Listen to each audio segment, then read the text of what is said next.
J'espère que vous allez bien, je suis ravie de vous retrouver aujourd'hui pour une nouvelle vidéo qui sera axé sur les enfants sur YouTube. Étant donné que c'est un sujet dont on parle beaucoup cette dernière semaine, comme YouTube a mis en place un système de prévention du mineur sur sa plateforme, il me semblait intéressant d'en parler avec vous et vous donner mon point de vue. Ça me permettra également de faire un point sur des questions que vous me posez régulièrement, comme ça je vais y répondre, ce sera plus clair. Mais en même temps, j'avais vraiment envie de vous donner mon point de vue sur les enfants, que ce soit sur YouTube ou sur les réseaux sociaux, étant donné que j'ai 2 filles et vous les voyez, que ce soit ici ou sur Instagram.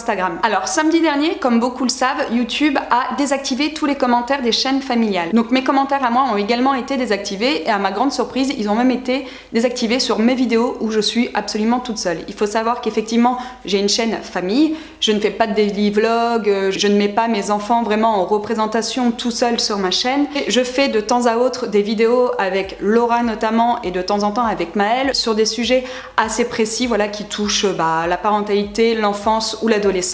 Mais en grande majorité, les vidéos que je vous présente, je suis généralement toute seule. À 80%, on va dire, je suis toute seule. Et il se peut même que de temps en temps, les vignettes de mes vidéos soient avec nous trois, donc soit des vignettes famille, alors que dans la vidéo, je suis absolument toute seule. Qu'est-ce que je pense de cette mesure d'avoir désactivé les commentaires sous les vidéos familiales? Je trouve que la mesure est plutôt correcte, voire même excellente. Et pour être tout à fait honnête avec vous, je pense qu'effectivement, quand tu montres tes enfants dans les vidéos, les commentaires devaient être approuvés avant d'être publiés. Pour les protéger, pour éviter qu'ils se fassent insulter ou autre, puisque le gros souci là-dedans, c'est pas vraiment de présenter ses enfants sur les réseaux sociaux, sur YouTube, ou tout du moins de les montrer, mais c'est vraiment en fin de compte de se rendre compte qu'on est quand même entouré de gros pervers et de gros tarés, et que les gens aiment bien soit tacler, que ce soit les enfants ou pas d'ailleurs, aiment tacler, mal parler, insulter. En fait, le gros problème, moi je trouve que c'est l'environnement et qu'on est dans une société de perversité permanente et que les gens n'ont aucune retenue, n'ont aucun savoir-vivre. Et c'est ce qui a emmené en fin de compte YouTube à désactiver les commentaires. Vous allez me dire, oui, mais tu dis ça, mais tes commentaires sont activés. Oui, mais moi j'ai une petite chaîne et encore aujourd'hui, vous le savez si vous me suivez depuis un moment,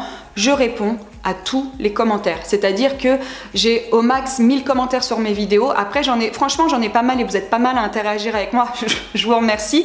Mais c'est vrai que j'ai la chance de pouvoir aujourd'hui, moi, lire tous vos commentaires, les désactiver si ça me plaît pas. Mais clairement, en plus, et je l'avoue, je prends très mal la critique en règle générale. J'aime pas qu'on m'attaque ou après, tout dépend comment c'est fait. Donc clairement, si je devais avoir 500 000 abonnés ou voire même 1 million avec des tonnes et des tonnes de commentaires et que je continue à poster des vidéos avec mes enfants, bien sûr que je désactiverai les commentaires pour pouvoir les filtrer. Et ça me semble important, effectivement, que toutes les chaînes familles le fassent pour protéger leurs enfants. Parce que j'en lis, des fois je regarde des commentaires pas toujours très plaisants, que ce soit sur la famille ou sur les enfants, et je n'ai jamais compris pourquoi les familles justement ne filtraient pas ce genre de commentaires. Il vaut mieux les passer en privé, quitte à en avoir moins vraiment, plutôt que d'avoir des commentaires très moyens, même si ce n'est qu'un ou deux de temps en temps. Et moi, vous le savez, c'est une mesure dans l'ensemble qui ne me déplaît pas, puisque, encore une fois, si vous me suivez depuis un moment, je pense que vous êtes au courant, je ne cours pas ni après les commentaires, ni après les likes, ni après les abonnés. Donc même si je devais avoir moins de commentaires, alors pas du tout, ça m'emmerderait un peu parce que c'est vrai que j'aime communiquer avec vous, vous répondez tout,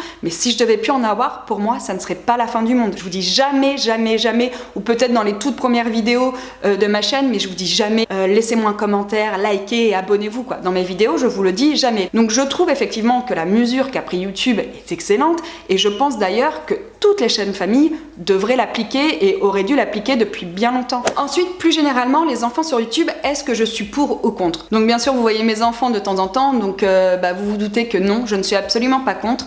Dans le cas où l'enfant est assez grand pour décider de ce qu'il veut faire, et si, encore une fois, c'est bien fait. C'est-à-dire qu'aujourd'hui, quand tu es sur YouTube, alors ça dépend encore une fois des chaînes famille ou des chaînes enfants, mais quand tu es sur YouTube et que tu montres tes enfants tous les jours, que ce soit pour des tags, des challenges, des hauls, des essais de jeux, etc., etc., c'est un job. Il ne faut pas oublier que non, ils ne sont pas là pour le plaisir. Alors peut-être que ça les amuse, mais à partir du moment où tu as des vidéos tous les jours et où il y a principalement que tes enfants, alors je ne parle pas des vlogs famille, mais vraiment des chaînes axées enfants, toutes ces chaînes un peu merdiques, là où on voit des enfants déballer toute la journée, nous montrer des trucs, faire des pranks, voilà, ça existe. Là, à partir de ce moment-là, c'est un vrai travail, parce qu'on entend souvent les parents alors non, mais ça les amuse, c'est un passe-temps, ils adorent ça.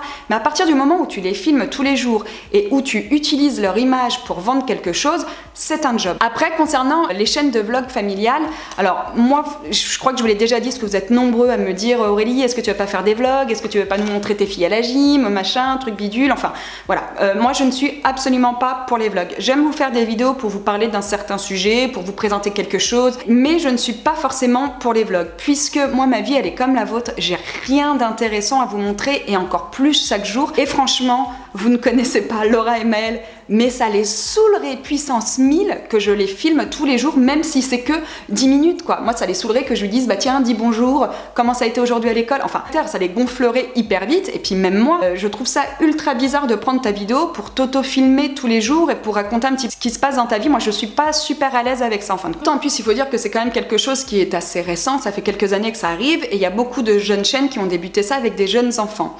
Et en fin de compte tu fais le calcul sur un enfant qui a 3 ou 4 ans, admettons, si à l'adolescence, au collège, s'il veut voir ce que vous avez fait de son image, imaginez le nombre de vidéos qu'il aura à regarder à 10-12 ans pour voir exactement ce qui s'est passé dans sa vie, quelle image peuvent voir ses camarades au collège et tout, ça me semble juste énorme. Et là, je pense que c'est là où YouTube devrait vraiment intervenir, bien au-delà des commentaires qu'ils ont passés en privé. Il me semble important de mettre en place aujourd'hui des outils pour protéger effectivement les mineurs qui sont sur YouTube.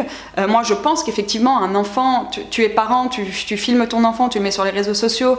Quand il est petit, je sais pas si vraiment en soi c'est une bonne idée. Moi, mes filles, elles ont jamais été filmées dans un cadre de vlog, si vous voulez, vous les avez jamais vues dans leur intimité. Et il me semble super important que YouTube surtout mette le point là-dessus, sur le droit à l'image des enfants et le fait qu'un enfant qui est sur YouTube, sur les chaînes enfants, encore une fois, je fais bien la distinction entre les chaînes de vlog famille et les chaînes d'enfants où les enfants passent leur journée à nous vendre des trucs, à nous présenter des trucs, à travailler pour des marques, je pense vraiment que c'est là où YouTube devrait intervenir. Et j'avais envie de vous expliquer moi ce que j'ai fait à partir du moment où j'ai vu que les marques s'intéressaient aux enfants, à mes filles, et où je me suis aperçue qu'il y avait un vrai business quand même derrière l'enfant. Il y a 3-4 ans, quand on arrivait en Vendée et que j'ai commencé à voir qu'effectivement les marques me proposaient des collaborations pour Laura ou pour Maëlle, alors après si on me demande de parler d'un produit enfant, mais si c'est moi qui le fais, que mes filles n'ont rien à faire, il n'y a pas de souci. Mais quand je me suis rendu compte que les marques voulaient également que les vêtements, que les objets soient portés, voire même décryptés par les enfants, je me suis rapprochée auprès d'une agence de mannequinat pour pouvoir inscrire mes filles dans une agence. Et comme je vous le disais, à partir du moment où toi tu es payé par une marque ou pour une agence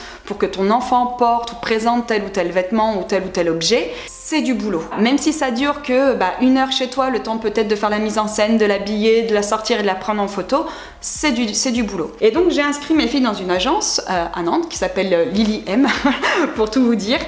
Et à la suite de ça, j'ai donc pu proposer aux marques qui me demandaient soit de faire des photos avec mes filles ou soit, je sais pas, que Laura présente, admettons, un haul sur YouTube. J'ai pu leur proposer en fin de compte l'agence des filles pour qu'elles soient rémunérées dans les règles de l'art et surtout des sous déposés en caisse de dépôt. Et là où je voulais en venir, c'est qu'aujourd'hui, quand je dis aux marques que les filles sont en agence, ça ne les intéresse pas. Donc ce qui serait aussi super intéressant, ça serait que les agences et les marques réagissent et que plutôt que de proposer les opérations aux parents, qu'elles demandent et qu'elles soient dans l'obligation de demander des contrats de mannequins ou d'enfants du spectacle. Et donc pour vous faire une idée, j'ai pris le contrat des filles pour juste vous préciser une chose, c'est qu'un enfant ne peut pas travailler 10 heures par jour, il n'a pas le droit.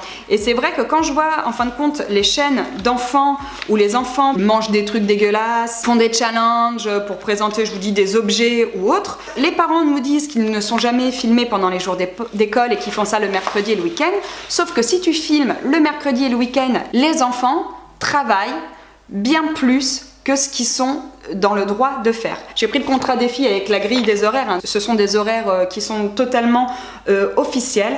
Un enfant de 6 à 11 ans, pendant les périodes scolaires, donc ça inclut les mercredis et le week-end, mais pendant les périodes scolaires, à partir du moment où il n'est pas en vacances, il peut travailler 3 heures, donc pas plus d'1h30 d'affilée, de 6 à 11 ans. Sur certaines chaînes, les enfants ont moins de 11 ans. Et croyez-moi, pour poster une vidéo par jour, que ce soit le mercredi, le samedi ou le dimanche, ces enfants-là travaillent bien plus de 3 heures par jour. Donc déjà les parents, logiquement, même si c'est un amusement et tout, à partir du moment où tu monétises, où tu gagnes de l'argent avec les partenaires, forcément ton enfant travaille. Pour les enfants de 12 à 14 ans et pour les enfants de 14 à 16 ans, donc là ils sont dans la même catégorie, c'est 4 heures par jour, dont pas plus de 2 heures en continu. Donc encore une fois, 4 heures par jour, croyez-moi, quand il y a 7 vidéos par semaine, et si effectivement ces vidéos sont bien tournées, soit le samedi, soit le mercredi, les enfants travaillent bien plus de 3 ou 4 heures par jour. Après, en période de vacances scolaires, les enfants peuvent là travailler un petit peu plus, donc de 6 à 11 ans, ils peuvent travailler jusqu'à 6 heures par jour, dont pas plus de 2 heures en continu. Donc là, forcément, si t'es en vacances scolaires, profites-en pour filmer toutes tes vidéos à ce moment-là, parce que effectivement, tes enfants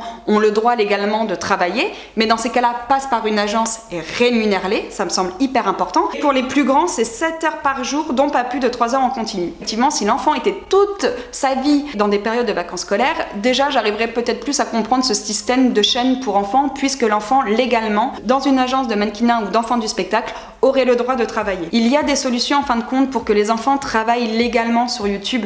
Je pense pas que ce soit une bonne idée d'arrêter les chaînes famille, d'arrêter les chaînes où il y a des enfants, puisqu'aujourd'hui il faut pas oublier que les utilisateurs quand même sur YouTube sont principalement des jeunes utilisateurs et il leur faut du contenu qui leur est dédié et du bon contenu. Moi par exemple, quand je fais une vidéo avec Laura, alors on a fait quelques tags ou des trucs un peu marrants comme ça parce que Laura c'est ce qu'elle aime. Laura, si je lui propose de faire une vidéo avec moi, elle va me dire ouais bien on fait un tag ou un challenge, un truc marrant, c'est ce qu'elle regarde, elle est consommatrice de ce genre de trucs et voilà c'est ce qui l'éclate. Donc on en a fait quelques-uns comme telle mère telle fille, enfin on en a pas fait énormément mais il doit en avoir 2-3. Quand je poste aujourd'hui une vidéo sur YouTube avec mes enfants, je réfléchis vraiment, tout du moins j'essaie, je vous dis pas que je fais que des bons choix, mais j'essaie de réfléchir au contenu et je me dis est-ce que ça plaira autant à un adulte, à un parent, à un jeune homme ou une jeune femme, et est-ce que ça plaira également à un ado. Quand je suis avec Laura, ce sont vraiment des questions que je me pose. Mais j'ai vraiment envie de vous proposer quelque chose qui change, entre guillemets, d'un petit peu de ce qu'on voit en tout cas sur les chaînes familiales. Et je pense vraiment qu'il manque cruellement de chaînes intéressantes pour nos jeunes. Moi, par exemple, je suis pas contre à ce qu'un mineur soit rémunéré parce qu'il donne un cours de guitare, parce qu'il t'apprend à faire un dessin, un croquis ou autre. Je trouve ça génial. Si à 14, même à 12, 14, 15, 16 ans, tu peux vivre, ou tout du moins avoir une rémunération de tes pubs YouTube parce que tu partages ta passion, que tu es un vrai passionné et que tu aimes ce que tu fais, ben pourquoi pas?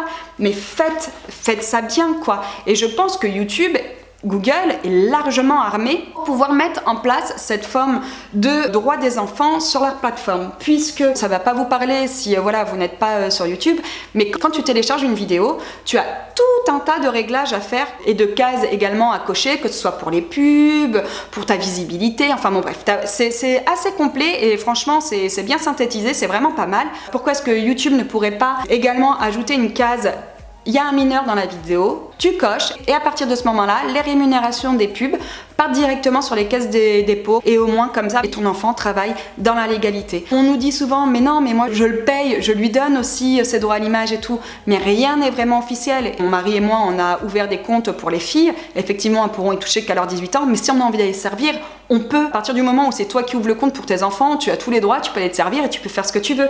La caisse des dépôts des enfants mannequins et des enfants du spectacle, c'est une caisse qui est bloquée, même les parents ne peuvent pas s'en servir. Et moi à chaque fois que les filles font une OP, si j'arrive à les faire passer par l'agence, ce qui est encore très rare, et c'est pour ça, et c'est là que j'aimerais vraiment faire intervenir les agences de communication, les marques.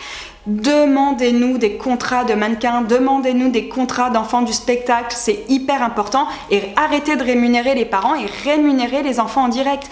Moi ça me poserait aucun souci et je vous le dis plusieurs fois, je l'ai proposé pour mes filles et les marques, ah bah non, en fin de compte ça nous intéresse pas parce qu'elles ne veulent pas payer, parce qu'elles veulent passer directement par vous, parce que peut-être que ça leur semble compliqué, c'est pas quelque chose encore qui se fait. Et moi j'ai eu une réponse positive une fois par la maison Hachette. La maison d'édition Hachette qui m'a dit bah bien sûr pas de problème Aurélie, c'est tes enfants qui travaillent, on va les payer elles, on passe par l'agence de mannequins, au moins c'est net, c'est carré et tout, et elles ont rémunéré les filles pour le temps de travail qu'elles avaient passé. Après, ça ne nous empêche pas, nous en tant que parents, de prendre un billet pour la gestion, pour l'article d'un blog, pour la mise en ligne ou la participation à la vidéo. Vous pouvez vous aussi après facturer derrière, quoi. Je vois pas où est le problème. Mais voilà, ça me semble super important de protéger les enfants et j'espère que YouTube va continuer en fin de compte dans sa lignée, mais ne va pas que s'arrêter aux commentaires, parce que ça, les commentaires, c'est une goutte d'eau. Franchement, c'est pas le plus grave. Il faut qu'ils se fassent rémunérer, il faut arrêter que les parents profitent un petit peu de la situation, puisque franchement, je vis pas et je connais pas toutes les chaînes famille, de vlogs et tout qui existent. Mais il y a un tel business derrière l'enfance, franchement, qu'il faut faire quelque chose. C'est facile pour moi de dire ça parce que je ne vis absolument pas de ma chaîne YouTube, mais clairement, vu la grosseur de ma chaîne, pour le moment, je gagne pas d'argent. Donc moi, ça me poserait aucun problème de rémunérer mes filles et de faire en sorte même que ce soit Google qui le fasse.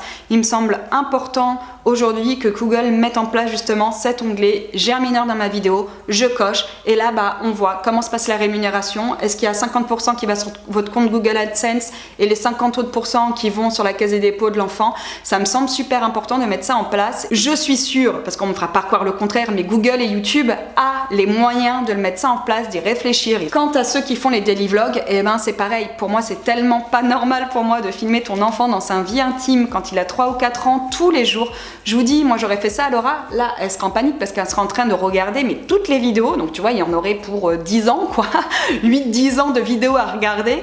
Imagine le nombre que ça fait si t'en as au moins 6 par semaine quoi, enfin c'est juste énorme. Je pense qu'elle serait pas à l'abri de se faire attaquer si à un moment elle danse avec des culottes la Reine des Neiges dans sa main, parce que ça, je l'ai vu sur un vlog famille, elle serait pas à l'abri de se faire attaquer ou de se faire moquer d'elle au collège quoi. Et c'est pour ça que je ne filme jamais mes filles dans l'intimité. Alors de temps en temps dans Insta Story, je vous montre des trucs marrants qu'elles font ou qu'on fait souvent qui me font rire parce que c'est des clowns, hein. Vous le savez si vous me suivez sur Instagram, on rigole bien, mais jamais je le ferai sur YouTube, mis à part dans le cadre des vacances comme on a fait pour les États-Unis, parce que là on vous emmène ailleurs, parce que on visite, c'est aussi pour le fait de vous faire découvrir autre chose, mais je ne filme pas mes filles dans l'intimité. Il me semble important également que YouTube intervienne sur les daily vlogs où les enfants sont filmés dès leur plus jeune âge, même si c'est 1 minute, 2 minutes par jour. Il est important que cet enfant-là soit également rémunéré pour au moins ses droits à l'image, mais aussi peut-être de mettre une restriction parce qu'on n'a pas vraiment de visibilité. Je vous dis, c'est assez récent, c'est un phénomène qui a peut-être 5 ans maintenant,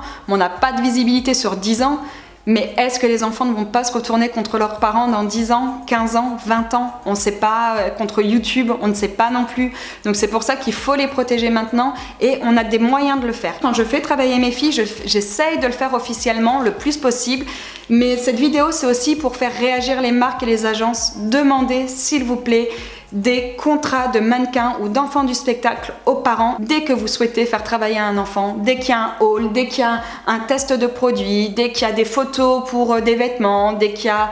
Voilà, c'est important de le faire. Donc voilà, je pense avoir fait le tour. Donc non, moi je ne suis pas contre les enfants, que ce soit sur YouTube ou sur les réseaux sociaux. Ça peut être un job. Les enfants en France, comme dans de nombreux pays, ont le droit de travailler, mais il faudrait juste que ce soit bien fait. Il faudrait juste qu'ils soient mieux protégés. Alors moi, je dis pas que je fais tout parfaitement. Je veux dire, on peut tous le faire. C'est tellement simple. Et je pense que YouTube doit le mettre en place, ou tout du moins trouver un système de monétisation qui soit différente, puisque là, la monétisation, c'est clairement l'adulte et le parent qui en profite dans la majorité des cas. On peut nous dire mais si moi je fais comme ci, mais si moi je fais comme ça, on sait pas comment ça se passe chez les autres. Voilà, en ce moment vous êtes plusieurs à me rejoindre et j'aimerais tellement que ce soit cadré pour que moi je puisse aussi évoluer avec mes filles sereinement sans qu'on me regarde d'un mauvais œil ou sans que voilà. Donc moi je vous dis, je le fais très honnêtement dès que je peux, je propose le contrat de mes filles. Moi le but principal c'est quand même le bien-être de mes filles. C'est pour vous dire, au début les filles étaient mannequins dans cette agence là, donc elles suivaient des castings et tout, et un jour elles m'ont dit non, elles m'ont dit moi le mercredi,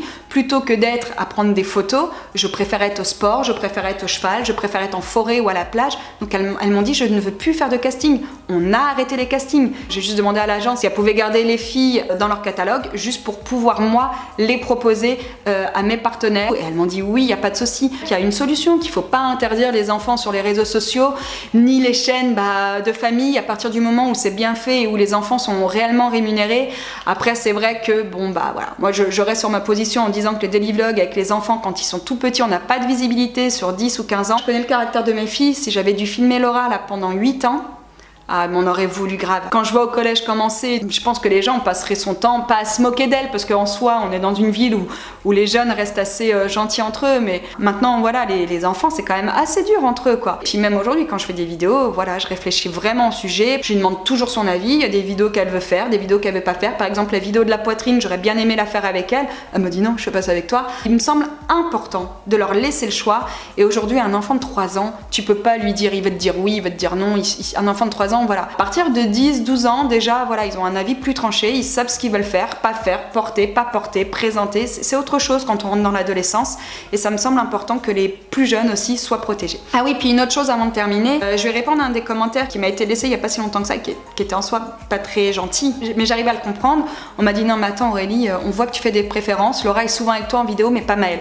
Et bien justement la réponse c'est là, Maëlle elle est plus petite et je vous dis j'essaie d'en faire avec mes filles parce que j'aime partager des bons moments avec elles et je n'ai pas de problème avec la visibilité des enfants sur les réseaux sociaux à partir du moment où ils me disent oui ça me plaît, ça ne justifie pas tout mais je pense qu'elles ont quand même un avis qui est un petit peu plus tranché que les tout petits si vous voulez. Et donc on m'a bien dit bah oui on voit que tu fais des préférences, que Laura est souvent avec toi mais pas Maëlle. C'est ce que je vous disais, la réponse est là, Maëlle est plus petite et je préfère avoir Laura qui a 12 ans qui va me dire ouais je veux faire ça, non ça me fait chier, non enfin bon elle dit pas ça me fait chier, non ça me saoule, non ça me plaît pas, que Maëlle qui est déjà plus petite et elle tout ce qui l'intéresse à la limite c'est vous faire de haul de slush, enfin tu vois moi ce que je vais pas faire en l'occurrence, mais elle kifferait vous présenter sa collection de slush ou un haul où elle vous montre ses affaires de poney, enfin bien que ça peut être super intéressant par exemple un haul de son matériel de poney puisque elle c'est ce qu'elle regarde, mais je suis plus dans la retenue avec Maëlle puisqu'elle est plus petite et j'ai l'impression de trouver moins de sujets intéressants à vous proposer, mais on va s'y atteler, peut-être que sur le cheval, voilà, ça peut être une bonne idée, c'est quelque chose qui la passionne et c'est ce que je vous disais, à partir du moment où l'enfant a une vraie passion, ben pourquoi pas,